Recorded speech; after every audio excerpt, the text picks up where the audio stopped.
नमस्कार, जय Jagannath. Welcome back to my channel self study pol science को। माय नेम इज तपस्विनी।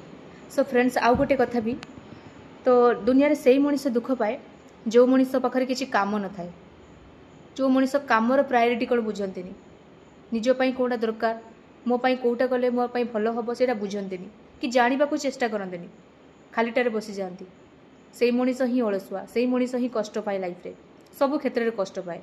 आ से मनीष सुखी रहे जो मनीष को निजर बयस अनुसार कर्म कर चले, कहीं सब समय पड़े समय अनुसार बयस भी चली आ से समय आपण कर्म आपण को निर्धारित ठीक टाइम करवा उचित।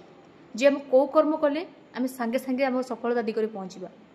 जदि आम 25 वर्ष पर्यंत खटिदेवा ना 26-27 वर्ष पर्यंत, तार आम सारा जीवन खुशी रहा।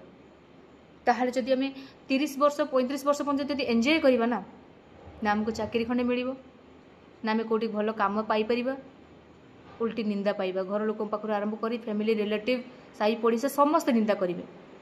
ताने भावतु, स्वयं विचार करंतु आपण माने जे आपण मानक पई ए समयटा केते इंपोर्टेंट, केते मूल्यवान। Choice is yours.